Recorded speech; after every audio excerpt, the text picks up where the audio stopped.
the first thing I wanted to start with was the license agreement, and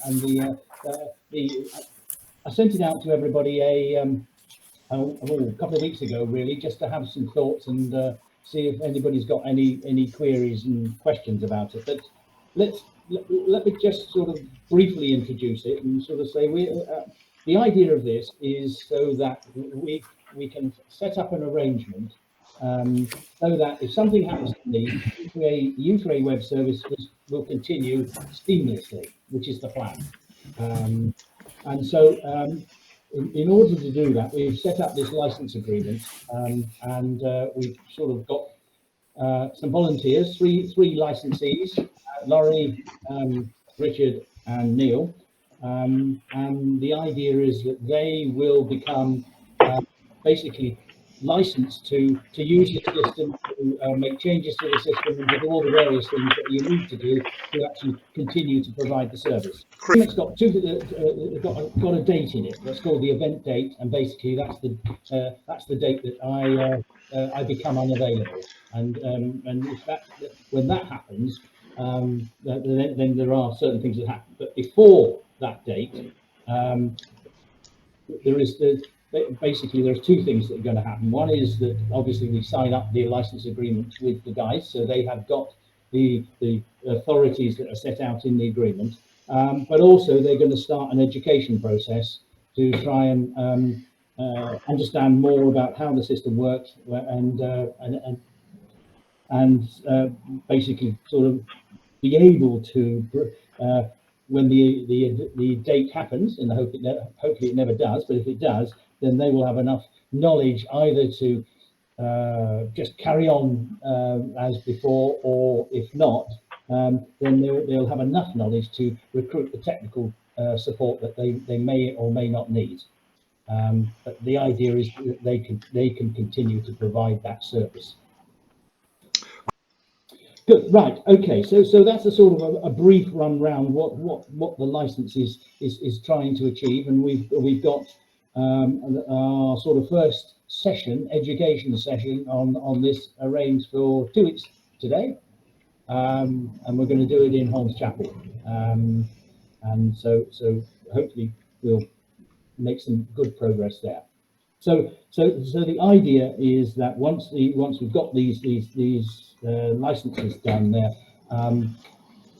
we should have a way forward to continue the service. So has anybody got any sort of questions about it, or queries with it, or anything they want to sort of raise about it? Is everybody happy with it? I think, Chris, I've responded to you because I thought the actual agreement from your transition and how it detailed the passing of sort of the intellectual property and the way it would work and how we define what is an event, I thought all of that was very clear. I thought the one bit that was probably missing, and it may be either a separate thing that we as a group with the custodians need to work on, is how do we formalize the operating arrangement to take in effect the place of what you do now, because you act as the gateway, gatekeeper, master of change control, release management, etc. And I thought one of the things that may be a useful additional schedule, if it was an appendices, would be how we actually operate this, with how the say the custodians are responsible to, if this is the way it will work, to the other committee members, who takes instruction from who authorizes things, how do we deal with change control, release management. I just thought there's nothing in that agreement that I could see that dealt with the mechanics of, or the processes of how we would operate after the event date. And I just thought it might be worth us having a session, not necessarily today to go through all of that. But I put down, you know, who are the custodians accountable to, what's the remit of the custodians, how do we deal with change control, release management, approvals, agreeing system development priorities. It was all probably just through a meeting, but I thought it might be worth trying to formalize that a little bit more, so that there was actually a schedule, because it was one of the things when I spoke to our committee, they said, well, how does it all work then? So in the future, how will it work? I think, Vince, the idea was that those things were deliberately left out of it at this stage, because the idea was that once you get to the event date, the first thing that the first activity that's set out in here that the licensees have to do is to set up a steering group to actually address all those things that you just mentioned. Yep. And it's that steering group that probably would decide how they want to operate in the future. The problem is, if you try and set it up now, is that things change all the time, and hopefully this is not going to happen in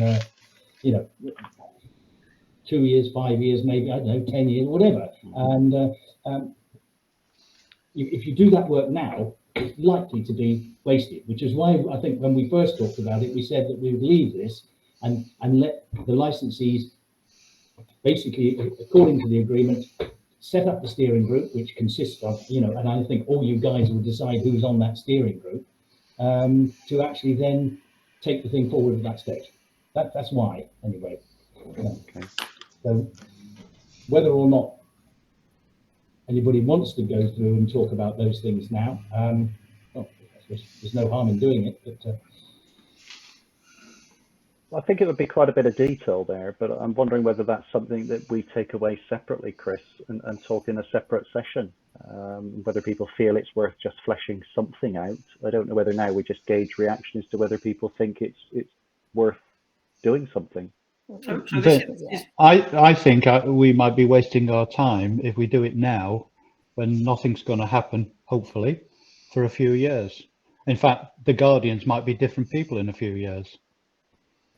yes, that's true. But in terms of the roles, whether the names change, it's a bit like having a contract with an insurer or something and saying, well, I won't define anything, but if in the future it happens, you can get together and decide how it'll operate then. I don't know, just from my background, I've never operated in that way where there's a lack of definition. I mean, I could argue that we don't have that definition now with Chris. We have Chris's tacit knowledge, so that's what we have to replace. And I think there are things that he knows about that he has to do on a day-to-day basis that maybe should we have maybe a head or maybe some sort of. I think, Tony, that's exactly what these education sessions that we're going to do over the next few months, first one, as I say, in a fortnight, is exactly to do the things you've just said there. What do I do on a daily basis? What to get access to? I assumed it was just the under the cover code base, but you're going to talk about how you manage it as well. Yeah, the whole okay, thing. Well, that's probably covered then, I would guess. So they have access to all the web hosting, where the domains are registered, all those sorts of things. Would then, if you like, there'll be 4 of us who knows all that from as of 2 weeks' time. And obviously the license agreement is, if you like, restricts the licensees to actually do anything about that information until the event date, but they will have all that information, that education to be able to move forward. I think Vincent's right that it needs to be done, but the only issue is, do we do it now when it might be a long way ahead and things might well have changed, not just in terms of personnel, but what the steering group wants. Well, the other thing is to just note that, say, we keep it under review as a group as the knowledge transfer takes place, and maybe more information is disseminated, and then we just perhaps quarterly or twice a year look at, do we feel now we have more knowledge of the system, whether we feel that operating model needs to be discussed. So it was just a thought that I had that put out to everyone. If everyone's not got those sort of reservations about it, and people are happy to leave it, then fine. I think if that's the consensus view, then fine. It was just my only observation as to perhaps what may have been missing, and I could see why it would sit outside of that agreement, because it's not part of what Chris was actually transferring. The operation and how we'd work it would be up to us. So quite happy to leave it if everyone's comfortable, and we just leave it under review. Yeah, well, I think probably we'd have once once we get this signed and sorted, then, you know, as you say, so every couple of months or something, we ought to just see where we've got to, and so that might be, it's, as you say, it can be reviewed on the future, in the future as time goes on, can't it? Okay, thanks, Chris. I think we'll have more idea when we've had the education sessions anyway, Vince. I think that's right. Yeah. Yeah, I'm talking a bit theoretically, aren't we? I know, but you don't. I don't. Yes, I don't know what you know, and you don't know what I know yet. I think, I mean, Vincent's right in that we will need to have things like change control and backup systems and whose authorities are required to do things. I'm sure that's true. We don't know what they are yet. I mean, the main principle is so we can transfer the licenses. That was the main thrust of it. Otherwise, we'd be, you know, nobody could issue them. Yeah, because obviously at the event date, then if you like, all the existing existing service agreements or whatever we call them all become basically null and void because there's nobody to have an agreement with anymore. So there is going to have to be an agreement in some way with some, and so you know that's and I think that's for them really.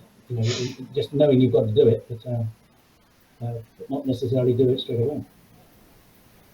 Okay, fine, thank you. Okay, right, fine, good. Okay, well, we'll obviously keep everybody up to speed with where it gets to. Chris, can I just warn you in advance? But our new chair is a retired solicitor, and he might want to go through some of it with you. Okay. Yes. Yes. It may not be. Yeah, it may be he's looking at it with a slightly different lens on. That's fine. Well, my son is an active lawyer, and he's already had a look through it and modified it slightly. So, well, I mean, one example was he thinks the phrase "in perpetuity" isn't something you'd normally get in a sort of contract or agreement. But so there are things that he might want to talk to with Chris about. Fine. Okay. Well, Michael Bird, as he said. Okay. Well, that's fine. I think what we'll do then is, if he wants to, then we'll set a call up with the three licensees and myself, and we'll just talk it through with him. Really. Thank you. Because obviously it was Judith, wasn't it, from Crew, who originally put it together. So it has been through two already. But the thing about lawyers is no two lawyers agree on anything. Really? So anyway, right. Should we move on? When does it need signing, and when are we still working on finalising it before you want it signed? Well,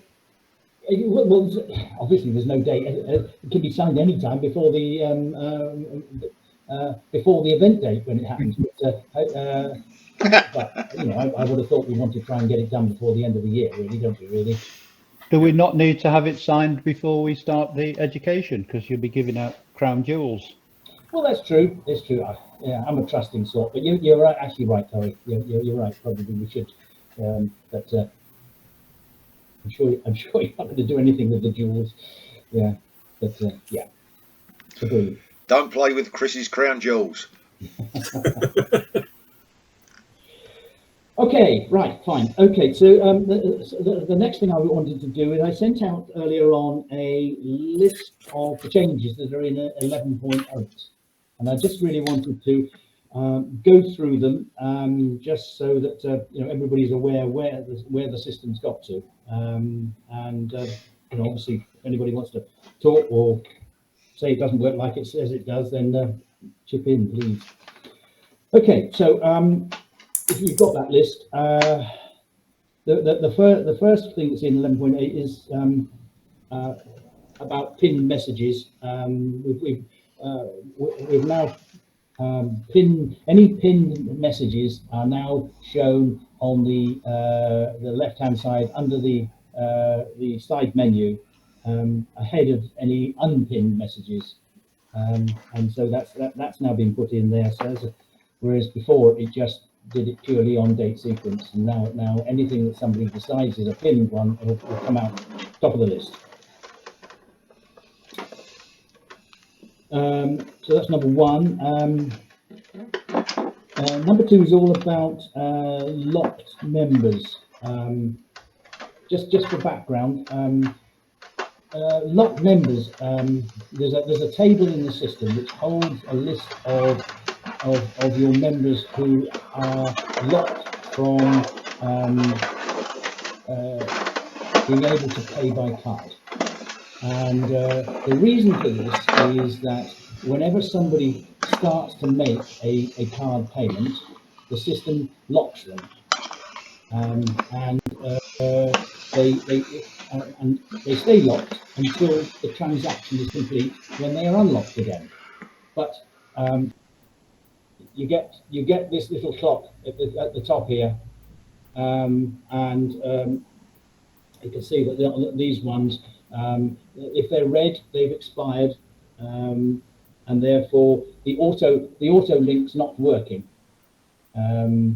So in other words, they can't pay by the email that was sent out previously because the thing has expired for some reason. Either they've tried it and failed, or tried it and not finished it off, or it's gone past the date.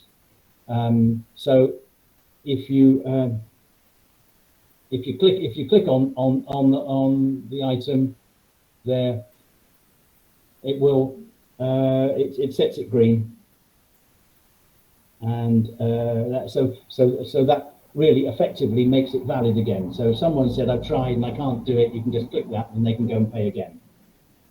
So that's the way the group payments one works. Obviously, you've got your own reminders for those anyway, which you can set dates and produce reminders when you want them. Where do you see that screen? Yeah, this is your members list. This is your group payments members list. So if you go back to, go to the right place. So you'll be into your members list here. I see.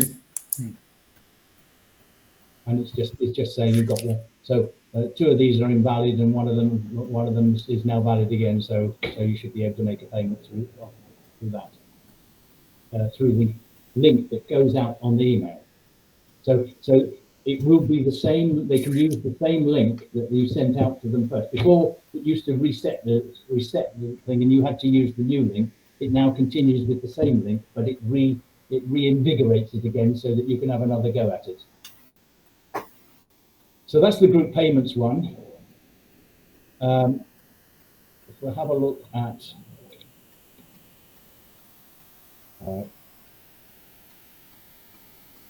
at subscriptions, same sort of thing. This time,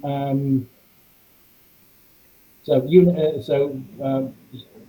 this particular one here, one's red, one's green.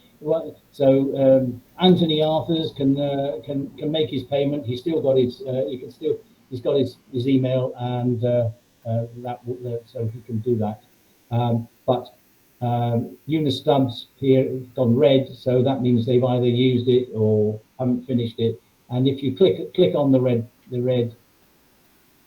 it goes green. It will now send out a reminder to that individual to make the payment for that particular subscription. If you click it again, it doesn't go red, does it, Chris? No. Oh, good.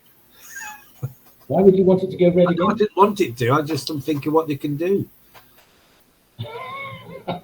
No, all they can do is send a reminder out. Basically, that's all right. It refreshes the auto link, and also sends a reminder, which I think is what we discussed last time.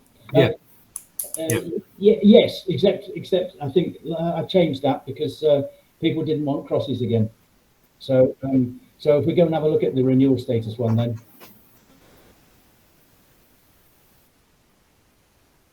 Well, you told me you didn't like it. Oh, well, very nice.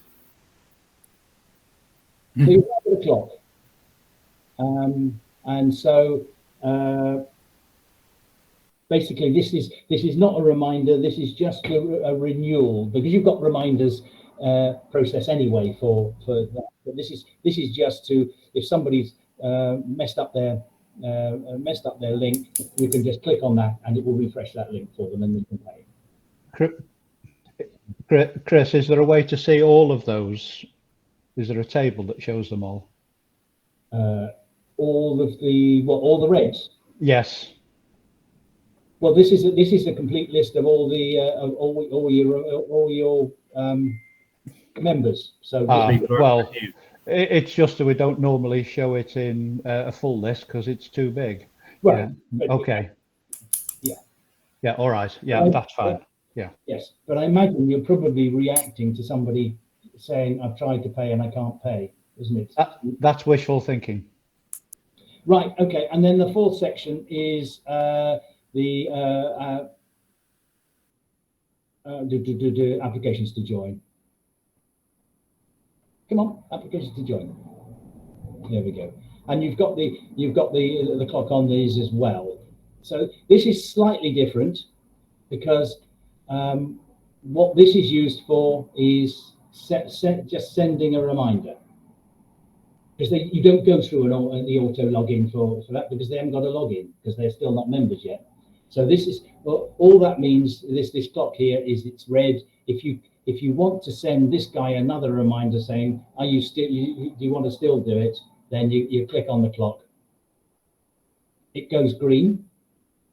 Overnight, it'll send out a reminder to the chat, whoever it is. It'll go red again once it's sent it out, and then you can click it again if you want to send it again the following day.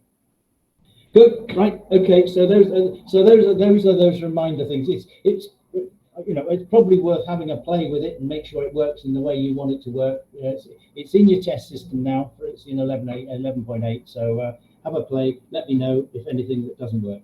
It's not. It's not hard, and it needs some independent testing. Let's put it that way. Okay, right. Moving on. I think last time we talked about the venue. The venue links were people were all wrong. Some had them in different ways. So I've now reset them all in your test system now. You should have all the venue links correct, and then. And when you go 11.8 live, it'll update those and make those live as well. So some of you had 5 venue links in there, which they will disappear. So that's just been tidied up from last time we spoke. The usage analysis now defaults to not including contact us items because that takes some while to do because it has to go and check every individual one to see if it which country it came from, and so it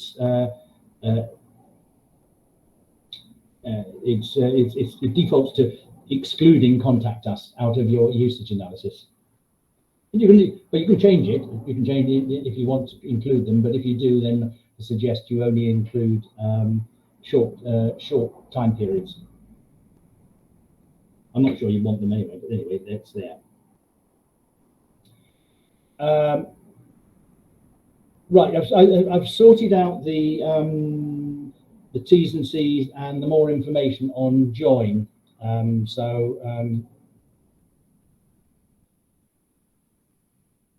So now, if you're using this format of it, you've got your T's and C's there, which you can click.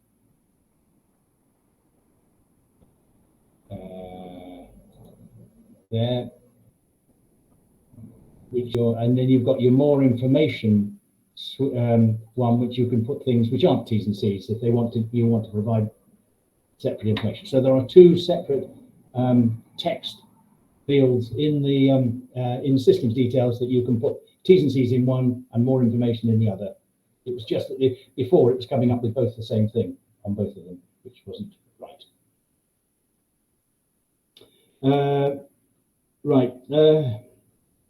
The outdated menu items, which we talked about last time, have now been removed from 11.8.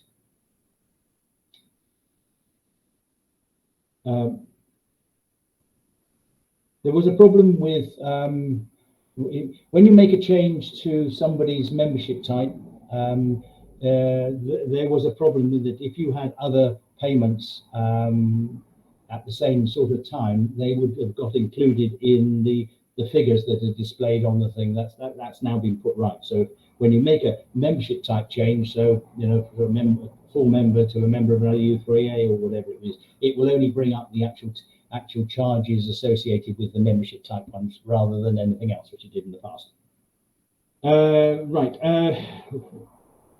The registration group display had in it information relating to the waiting list size and this sort of information, which is not relevant to registration groups, and so has been removed. So you don't get the setup information that was here before, which said what were the three things it said? Whether it was oversubscribed, whether it's what the maximum waiting list size and that sort of information. Which was right. Sorry, I'm surprised it didn't jump. Anyway, it didn't move with that. Right. So it's here. The setup information has gone. So now if you look at it, what it was before, it had all that spurious information on the registration, and I was getting, there was some feedback that some of the group leaders were finding it frustrating. So it's gone now. Next, I think the country check now hopefully is completely working properly. You can turn it on, turn it off, and if you turn it on, then it will check to see and will not allow contacts from outside the UK if you turn it on now. Yes, right. This was an issue with the contacts page here, and if you had set somebody with a committee of no, so in other words, you had them on the list and your contacts, but you didn't, they're not on the committee, they were able to see the committee page, and they were there was another issue, it came up on the member view as a committee member when it isn't. So not the committee page, that was fine. It was the member view in the store, so that if the permissions were set to committee, they could go into that in the store as well. It wasn't, the committee page was fine. Oh, okay, fine, right. So anyway, that's been corrected now. So that's there. Yes, if you're putting in more information in, let's go find somebody. So if you're in your financial history here and you're putting in more financial information, this has now been changed to the current year rather than it used to say 2013, 14 or something, which I think people are getting confused about if they put those in. So that now defaults to the current year. These are small things, but yes. What else we got? Alan was having difficulty with his direct debit report, that it was showing showing it was trying to squeeze too much onto the page in terms of that, and it was getting a little bit out of line. So that's been corrected now. So effectively the button that's underneath, which was you used to resend a direct debit if you need to, is now underneath rather than alongside, which is eased up, giving you more space. So that should work okay.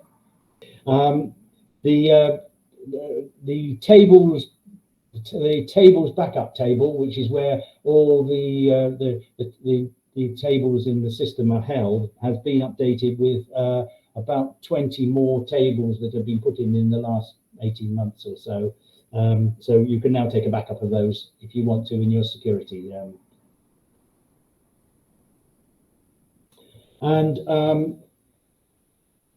the last thing here is the side menu. Couple of things here. One is that there's been some difficulty with it overflowing and being so it was being too long or leaving too big a gap between the bottom of the one and the start of the message section. That's now hopefully being corrected. It was quite complex. So it'd be interesting to hear what your feedback is, whether when you put it into yours, whether or not it does fit nicely in there. The other thing that I wanted to just remind people about the way in which this menu is configured. When we start with a system, it's tended to come out with a membership section, a treasurer section, and administrator section. Now, if we just take the memberships one and look at how it's set up. Oh, gone past it, I think. Here. So generally, in order, just to remind you all, really, but when you want a sub menu, you have to set a menu header up, and that's called membership, or this one you call membership, and that has it has its number for sequence, and it has a subsequence of 0. So you can't have a menu header with a subsequence of anything other than 0, or you can confuse the system. Then each individual item here, you have under the same number, you then have a subsequence which you can have, which decides where they come. Now, I think some people think that if you put it in here, it's only there for the membership secretary to see. That's not the case. This has nothing to do with the authority levels. If you put it here, so if you put something like, I don't know, pick the links, and you put it in the membership one, it will appear on the membership one. It does. It's nothing to do. You only get. I'm not being clear here. Whether or not it's shown in the left-hand menu is to do with the authority level. So, for instance, something like the members directory is only shown to people who have directory authority. But if we put that members directory in the treasurer's submenu, it would show in the treasurer's submenu, and anybody with director's authority would be able to see a treasurer's submenu with an entry in it. I know I'm not being clear on this, but they are two completely separate things. The way you organize the side menu is all to do with this page here. The way you but the actual pages that appear for you are only to do with the ones that you are entitled to see. So if you do put the members directory in the treasurer's section, even though you think, oh, I'll put it in there,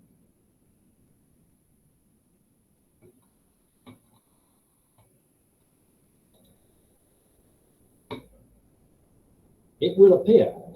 Oh, hang on, we'll do it twice.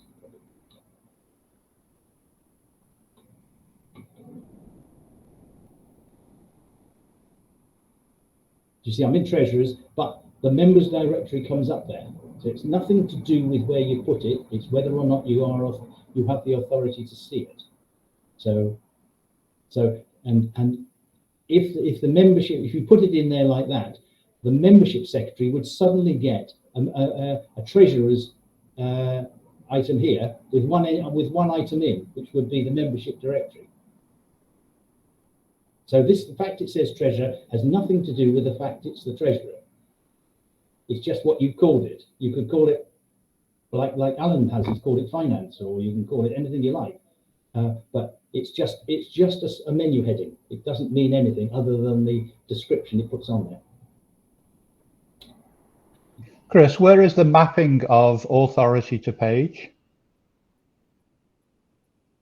Good question. It's not something we can adjust. It's not something you can adjust. No, it's not. It's integral in the system. So if you to some extent, sorry, some of it you can in the horizontal menu. No, you can't. No, you can't. You can't. There is some mapping in horizontal menu because you can say, I can see it if I'm a member. I can see it if I'm a visitor. But putting that on one side, the rest of it is fixed, and it's inside the one of the tables. So you can see it. You can do it. You can look at it, and so you can get a list of all the items and see which ones that you can that show it. But you can't change it. So I know people have been saying to me, right, I put it in the membership section, and that's not the right thing. It's do you have the authority to see it is the correct one, and then you can organize it in that way. So you can then put all the membership funds under this membership major heading if you want to. Is that, Chris? Is that in one of those that start SDA? No, Ah. it's in. Well, I tell you what, I'll look it up. I think it's in menu entries. Right. I will send you again. We could do with a report then if people are interested to know which pages can be seen by whom. We'll do I'll do the report, and then we can stick it into headings so that they can get it. That'd be useful actually, because of course I don't know what other people can see unless they show me. Right. Yeah. Okay. Leave it with me, and I'll do something on it and stick it in the system. Right. Okay. Good. So those are all the 11.8 changes. Anything? Any comments? Any questions? Okay. The next thing I did was to go through all the open tickets in the last few days, just to see what was there and whether or not we still need it. Right, all right. A third variable in the report writer. Does anybody use the variables in the report writer? Yeah, and I put that in because I've got two reports where ideally, because I want to put a from and to date, I want another variable that's a value, monetary value. In fact, in this case, it's to do with forecasting the finances. Right. Okay. I mean, it's only desirable. I mean, I can actually just alter it and just be nice if you could just repeat it, rather than having to go into the actual SQL again. Okay. Depends how difficult it is, Chris. I mean, that's a sort of wish list It item. is quite a lot. It is, because it has to change my reports. It has to change. There's quite a lot of. Right. Well, I mean, if that's the case, I can cope. It's just that it would have been nice if you could have done it easily. Right. Okay. And nobody else really. Does anybody else use the parameters at all? Yes. Yeah. I can cope. It'd just be nice. Mhm. Right. And then probably I'd come and ask for 4. Then you see, that's the. Yeah. It is quite. Yes, it is quite a lot, that one. Yeah. So okay. You can forget that then if it's too difficult. Well, if it's too much work, Chris, for that. Okay. Right. This is Roy. I think even Roy. You were suggesting that whenever a change was made to by anybody to. Right. Sorry. So the second one was really to do. Roy, I think you were suggesting that the group leader would always get an email. So this is a new email really from whenever somebody adds a new member to a group, whether it's them or anybody else who does it, they would always get an email. Is this just provisional? Where before they're actually accepted? I think it was both. I think, wasn't it? I thought you got one when they've been accepted, because I've had cases of that where leaders have complained that the group coordinators added people. Yeah, our group coordinator can add them, but the group leader doesn't know that they're waiting to be accepted.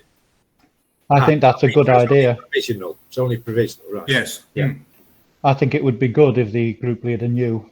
Yeah.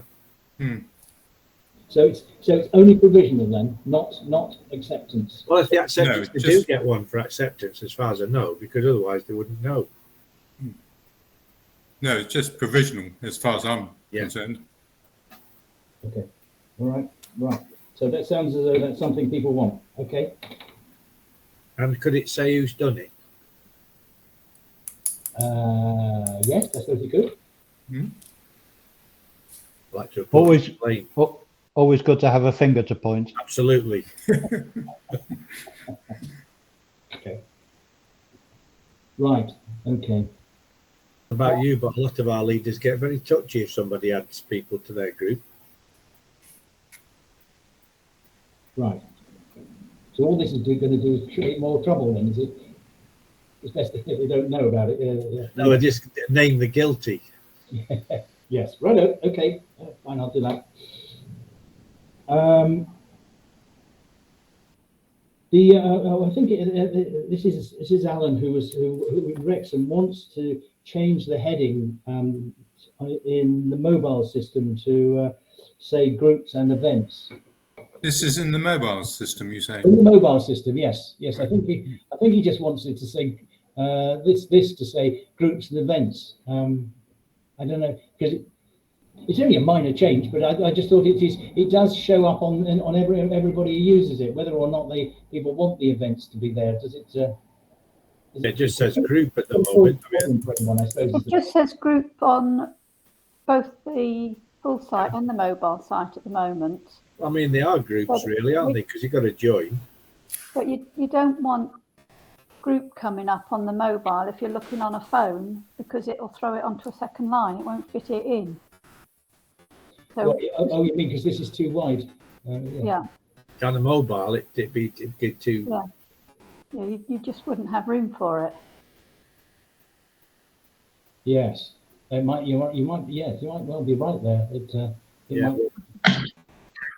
might cause an issue. You know, we'd rather leave it just as group, because on our events page we say, you know, if you want to join this event, you've got to join the special group and give them a link to it. Right. So, you know, it's. Yeah, I agree. They're all essentially groups, aren't they? Whether they're an event or Oh, yes. Yeah. Okay. All right. Well, I'll go back to Alan. He's not here today, so. I'm sorry. I prefer that it stays the same. Yeah. Okay. Audit trails, group thought order. Is that something again? Does that? Just something that annoys me, Chris, really, because what happens is they're all in order from when we first took the system, and any subsequent one is just out of any seeming order of the group. I take it's in group number, which really is probably meaningless to most people. Okay. Right. Okay. Well, it Other people notice. else does it? If that's there, is it? Right. The next one was to do with. To be honest, I wasn't quite certain exactly what it was to do with, but it was something raised by David Jules. I've just asked for a bit more information on it. I take he's trying to recreate the actual website, is he? Yeah, he is. That's right. And Yeah. Since we've gone to MariaDB, he's had some difficulty. But to be honest, I didn't really understand the ticket, so I've asked him for a bit more information. So I'm not sure we can say much about that one at the moment. I don't understand. I use MariaDB and I can import it. Oh, do you? Yeah. Right. Okay. Perhaps I'll get in touch with you, Laurie. Yeah.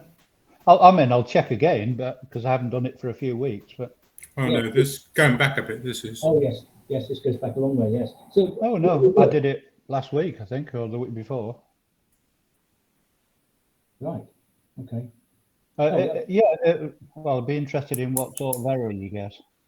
Yeah, radio.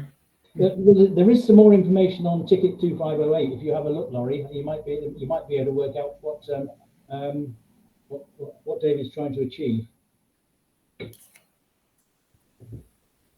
Okay, good. Right. Right. Direct debits for new joiners. Is anybody using it, or is anybody planning to use it? Yeah, we use it. It's not used widely, but I mean, I wouldn't like to get rid of it, because I'd like the more people that are on direct debit, the better, really. So is it working okay? Yeah, it seems to. Yeah, they join, and I think I showed you how many have done it. I think it was about 8. That's all. Usually, it's Yeah, Eugene keeps saying it doesn't work, but it's in our financials. I think this year we had the issue because I think Eugene had to contact Chris. It was set to run. I think our renewal, the new season date was the 1st of September, and it's supposed to run. I think is it 14 days before. Oh no, we've got to come on to that one, Vince, in a minute. Oh, this, right. Okay. This is new joiners, Vince. Oh, right. Okay. Yeah. Right. Yeah. Where basically you have to wait. The membership sector has to wait until the status changes to direct debit received. Okay, I'll try and get Eugene to be a bit more clear about what he wants, because if you think it's working okay, then Certainly, we've got people using it. right. I say not many, but haven't really pushed it, I suppose. Right. Okay. Well, I'll have a look at that one then. Yeah. Okay. I've had a note back from Eugene at lunchtime. He's not here, but he said that the fact that the delivery code change is no email sent is very important to them. So I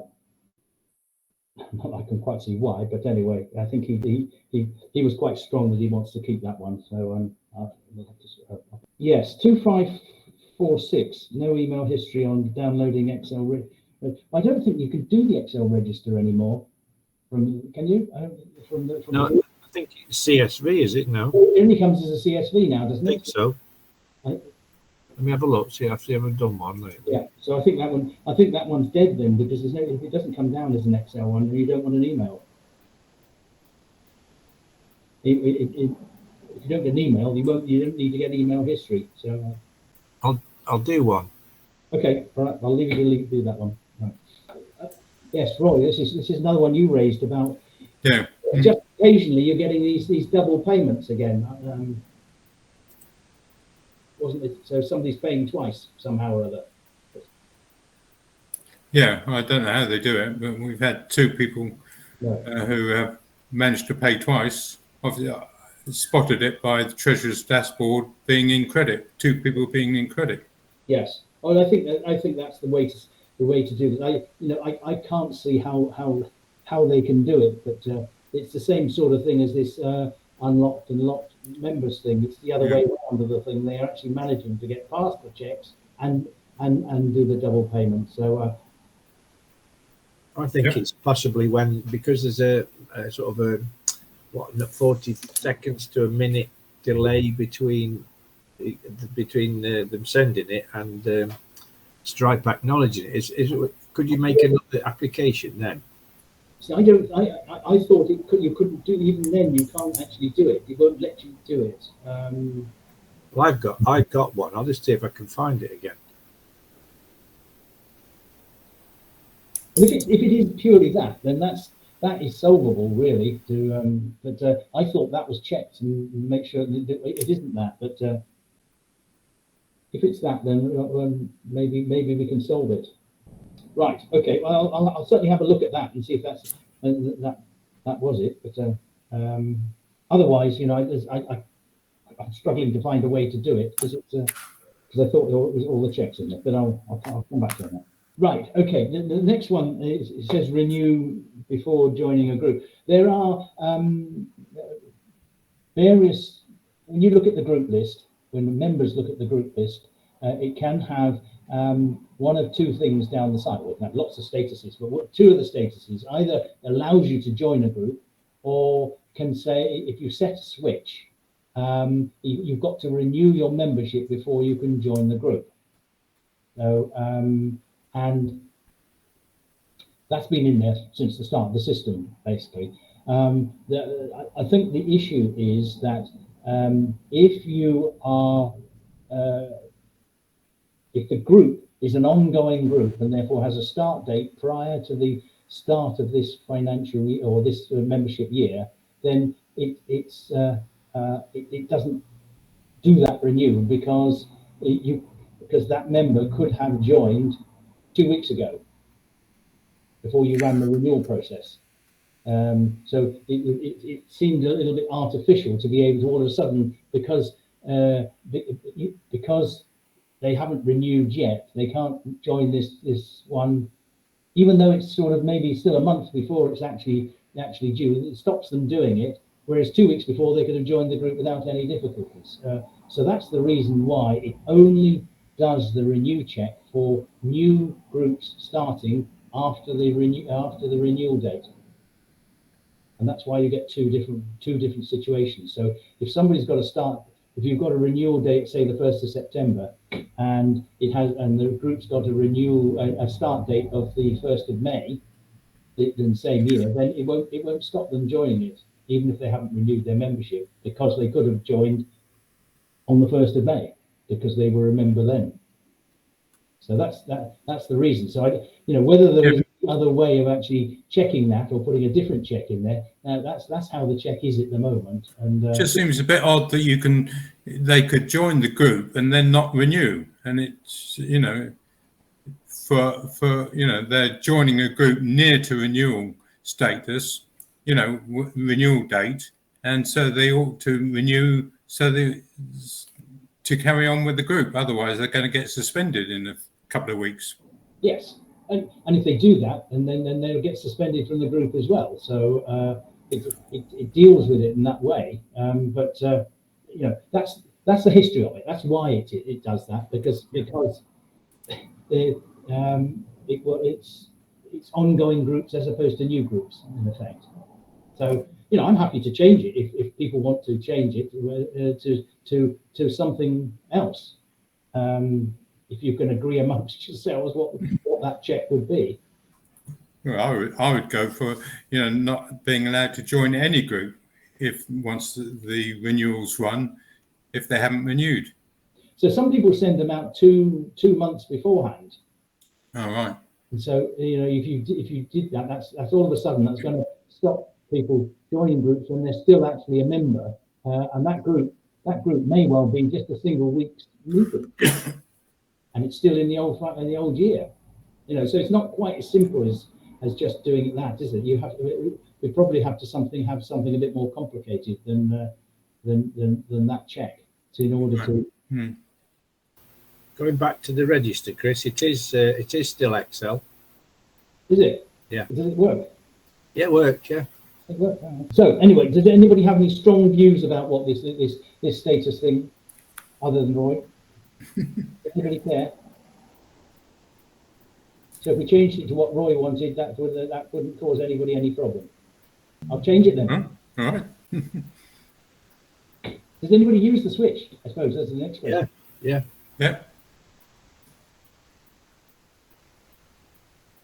Right. Okay. The next thing is to do with taking of direct debits. This year, the direct debits for the renewals have been taken automatically 14 days before their renewal date, and that has caused problems for two people, or two U3As. One is Peterborough, in that it runs 100 renewals a day. So it was to try and not sort of block the whole system up. It runs it, and so because Alan's got 600, it takes 6 days, and therefore that's getting closer to that renewal date for the direct debit payment. So we could wind back that date and put it as an earlier date, and maybe 21 days before, which would probably solve your problem, Alan, wouldn't it? Well, what I was saying, you just go back to, you could. I'm not saying this is the final solution, but we could solve yours by just making it 21 days rather than 14, couldn't we? You'd still be getting close to the end, wouldn't you? 21 days if you've got 2.5 hours. We could try and do some tests with running. I just didn't want to blow the system. I don't know whether it would handle it okay, which is why we set it at 100 originally. Okay, so the other issue is Congleton's issue. You've got a different date you're trying to meet rather than the renewal date. Isn't that right, Vince? Yes, I think it was just around this fact that I think we were due to, the system date for the new season was the 1st of September, which meant it was due to run on the 17th. But when we look at that, we open the membership for members to rejoin for the 22nd. So looking at that whole timescale, it's not enough time an actual fact for the members to have, you know, for the system to have updated that they've paid. Yeah. Which would have meant that they couldn't join groups because we were opening the groups earlier. So we either have to adjust our schedule going forward so that, again, similar to what Alan was saying, you've got to start the process earlier, way back in early September, and send your reminders out earlier. I think when we ran a report of the 1,000 odd members, I think Eugene said there was only something like 50 or 60 that were direct debit. So it's not a huge number to run. So most people just seem to pay on their ad hoc basis. Yes. But again, so that was our challenge basically. So if we went back 21 days, so from your 1st of September, that would be taking it on something like the 8th. Yes. And would that suit yours in terms of being able to get you, because you know you've got the 8 days from there, would take the 16th. That'd be 6 days before your 22nd. Yeah, and I think it's just a communication thing to members about when they just start their payment. Yeah. And the fact that they need to be paid members in order to join. I think they got round it this time by changing the group status so that there was no membership renewal check. So they did that so we didn't have to put communications out to people. So we worked around it, but I think it's just this recognition of the way the system works and the timing and the delays.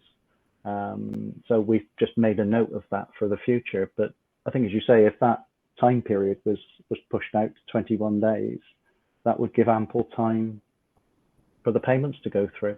Right. Yep.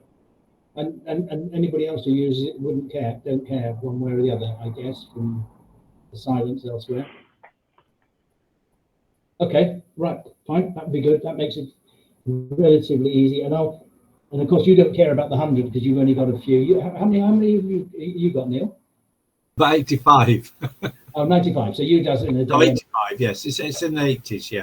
Okay, all right. Look, I'll try and put it up. I'll put it up to 200. Maybe perhaps we can run a test through the system, through your test system. Have you got? Oh, okay. It's a bit of an issue, really. If to actually test it, find a way to test it, then, isn't it, really? But or we just go with it and sort of set it to 200 and cross our fingers. But then you get very jittery, don't you, around about the 15th of August each year. Okay, all right. So we'll go back to the 21st and see where it goes to there. Okay, right. So that'll change within. Let's be in this next version then, in 8. In 8, I'll put it into 8. Yes, yeah. Yes. I put all these things that we've decided to do. I'll put them into 8. Okay. And then close it off then. Right. Roy came up with a very thing which I'd never realised before, and well, it'd be interesting to know if anybody else has realised. If you put in, when you log in to the system and you put in, let's say your membership number is 21, if you put 21AB, it still works. If you put 21 space 378, it still works. That's 21. That's 21.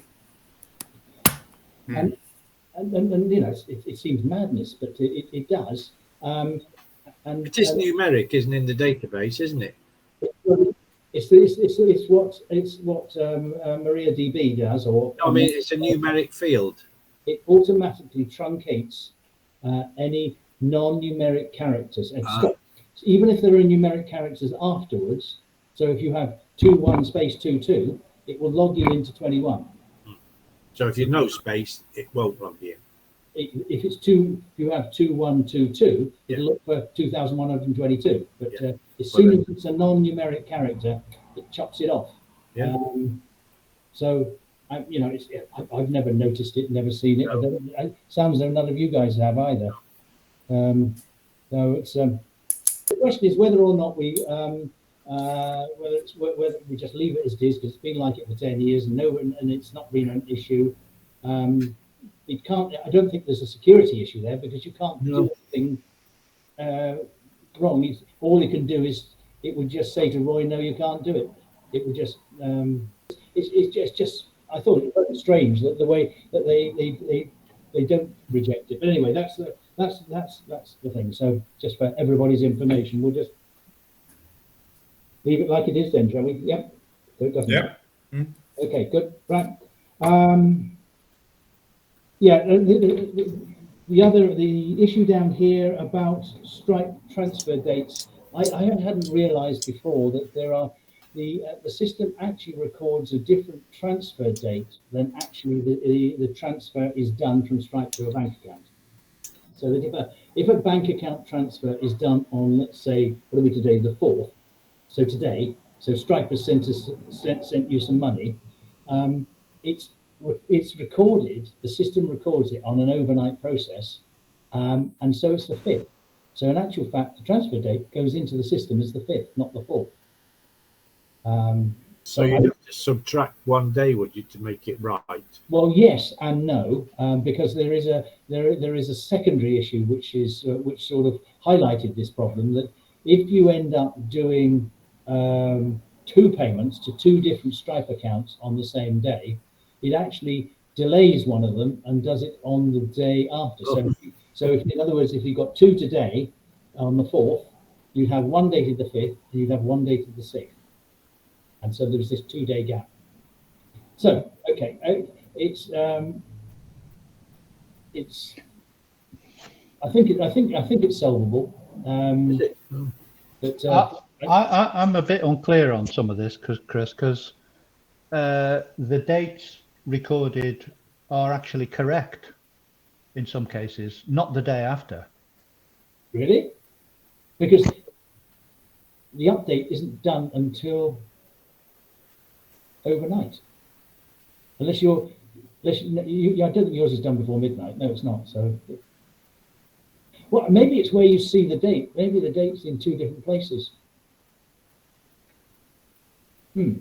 I'll have another look at it then, if you think that. I'll have another look. Right, okay. What's left on here? There's a couple of things here. One was,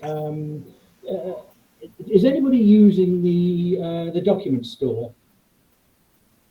Yeah, I've used it. Yes. Yeah, we use it. So are you using subfolders in it? Yes.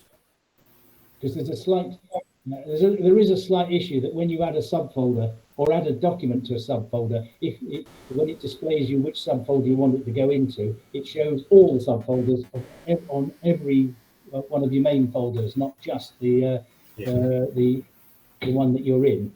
Yeah, the problem being that sometimes I've got the same header name in different folders, so I don't know which one it is. Right. Okay. So it looks like yeah. I need to fix that then. Yeah. Okay. So it's an issue. Right. Okay. And the bottom item there is actually I thought I hadn't done the reminders, but of course I had done the reminders, so that one's not an issue. I'll close that ticket. Oh, you've done it, have you? Well, that's what we talked about earlier on, isn't it? Yeah. Yeah, but don't know about subscriptions. Yeah, subscriptions. Did you? Oh, yeah. right. Yeah. I'll yeah. carry on giving them a reminder every period of time until they pay, or the leader actually marks them as paid. Push the button when you want a reminder to go out to an individual. Oh, all right. Well, I don't know whether they would. I think I'd prefer if it just it actually did it, because the problem is that the leaders, if it's paying by check, they don't all mark them off. But okay, but the problem is that how do you decide whether or not to send a reminder or not? Oh, well, just do it just go through it, say who's not paid. If it's up to the past the due date, send a reminder, and then keep sending one at regular intervals. How regular? Well, so I put that in the ticket to say use a defined number of days. Yeah. Because what happens is you look at some groups and it just looks like people haven't paid, because a lot of the leaders don't bother marking out who's paid by check or cash. So you're policing this by getting the members to come back to you and say, just to tell them if they have paid, to say to the leader, this is showing me as unpaid. Yeah. I want it to be proactive, not the leader having to do it, because that's the problem. The leader's not doing it. Yeah. Okay. Fine. All right. So we're on another one. Yeah, it's making them fed up with getting a reminder. Okay. Yeah. They say, "Oh, I don't know, I did that. So I showed you that in the training, but no, Okay. Then it gets reflected in the financials, which, as I've said to you, Chris, we're actually starting to use now. Yes. Yes. Good. Right. Okay. I think that's all the items I was going to raise today. There's one thing that you haven't mentioned, that which is probably because there's no ticket. You did mention, I can't remember, I don't know if it was Laurie, mentioned about a reset for the test system. Oh, yes. Yes. Absolutely. Yeah. Yes, exactly. Yeah, I remember now. Yeah. Yes. Before we move on, Chris, could you go back to that SQL problem?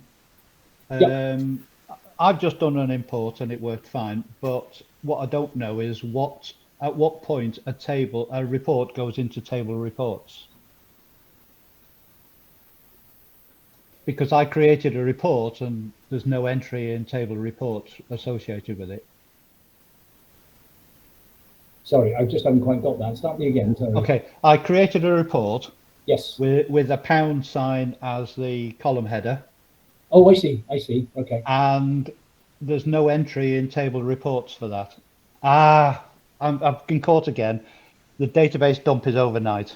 Yeah. Okay. I do that. Yeah. But anyway, a normal import works fine. But I'll wait till tomorrow and try it again. Okay. Yeah. And then we'll see whether I have the same problem. Right. So I think my problem with that, our problem with that, is it's saying about a non-ASCII character or something like a pound sign. Yeah, I can understand code or something.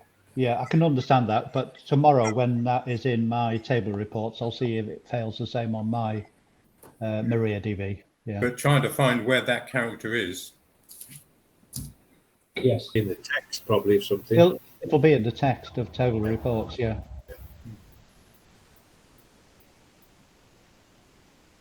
Well, can I ask you a question? Whose database is it that the MariaDB? Because if you've got control of it, you could change the character set. No, what I'm saying is Worthing are importing it into a MariaDB of their own, is it? Yes. Sorry. What was? Yes. Yeah, I think Yes. That's the idea. So you've got control of the character set. You've lost me there, so Yeah. I'll link up with you, Laurie. Character set in use. Sorry again? You can set the character set that's in use, can't you? Yes, yeah. Anyway, I'll see what happens tomorrow. Do contact you, Roy, if I Yes, find a please. solution. Yeah, David's in between moving house, so he's changing U3As and all sorts of things. Oh, right. Okay. So, is there anything else that we should have on the list of things that we? Chris, on the venues list, I've noticed it just this morning actually. If you go down the list at the bottom and display the map, it comes back, but you're at the top of the list again. You've got to scroll all the way back down to see the map you're looking at. Just. You're okay if you're just doing it on a group, but as I say, if you get a list of venues, it always comes back with your map, but you've got to scroll down again. Oh, I see. With me. So you've got your venues. If you're looking at Zoo, put it in, it'll go back to A at the top, and you've got to go all the way back down again. So if you pick one of these, do you mean? Oh, no, it's not here. It's the other one. It's the list. On the venue list. Oh, I see. Okay. So if you go down to the bottom and say, that's not a good one. This one. Yeah. Well, whatever. I see. Yeah, got it. Yeah. Okay. Yeah. It's okay for a few, but you've got 100 or so. It's a bit of a pain. Yes. So will you just raise a ticket for that then? Yeah, we'll do that. As I say, just this morning I thought I'd mention it, but yeah, I'll raise a ticket. Yeah. Actually, I'm surprised to come to the right place. But anyway, yeah. Right. Fine. Okay. Is there anything else that we need to put into the list of things to do? Chris, I'm sure it's been covered before, but when we go onto the site and you go into my information and then my program, it starts in November 2023. Why is that? I thought we'd sorted that out. Yes, that's a problem. If it's still doing it for you, is it doing for everybody? I don't. What's No, mine's correct. I know it was a problem. It was a problem to do with Leap years. no, not to do with leap years, but to do with forward and backward clocks. Ah, that's it. Yeah, they changed BST to BST +1. Yes, that's right. It was getting itself muddled with the days. So Mine works fine. okay, right. I'll have a look at that and come back to you on that because that's. You're on 11.7, Roy, are you? Yes. Yes. Yeah, I am. Yeah, sorry. Yep. Yeah. Right. Okay. I'll have a look. As a wish list item, Chris, is there any way we can have it so that we can log in as a different member to see what they can see? Like I make a dummy member for that. Yeah, but I mean, if somebody's complaining that they can't see something properly, and they haven't got a payment link or something, without them giving us their password, we can't see what it looks like. Right. Yeah. Okay. It obviously it goes slightly against the security of the thing, but well, it would be admin only, obviously. Yes. Yeah. Okay. It's not a big job to do that. It's view as a member sort of thing. You just have a link on your member view, which allows you to click on it and log in as them. Well, yeah. But, so it would be anybody. Would it be an admin thing or a membership secretary thing? No, it'd be an admin thing, wouldn't it? I think it needs to be an admin thing because it's when people are complaining that they can't see something. And yes, the membership secretary often gets it as well, but I think it's an admin thing. Okay. Secretary, and I don't want to deal with it. Yeah, I mean, if you're on the committee or anything of a UCA, you've got access to any of this stuff anyway, theoretically. You do. That's true. Yeah. I mean, that's the reason I want it is so I don't have to try and get them to install VNC, TeamViewer or VNC or some other remote thing. Because if they can't handle things on their computer, they're not going to install that either. No. Right. Okay. So right, fine. I think we're out of time, really. One thing I was going to do was to do a report on the menu entries. What was the other thing I was going to look at while I had a moment and I didn't have a moment? It was locked members. Was it? No, menu entries. Was it? Menu entries. I got that one. I thought. Yeah. Okay. I was going to. Locked member report in the master reports for anyone that wants to run it. Yeah. Well, I've just sent Chris an email with a list of my locked members, some of which have got membership numbers in the tens of thousands. Well, they're not joined yet, have they? They haven't been born yet. No, they're the ones that as they apply. They're joiners who haven't yet been allocated membership number. Is that what they are? Yeah. Oh, right. Okay. So ancient history, probably. Or they're still in nappies. Right. Okay. Thanks very much, then, all. Well, thank you. Cheers, then. Yeah.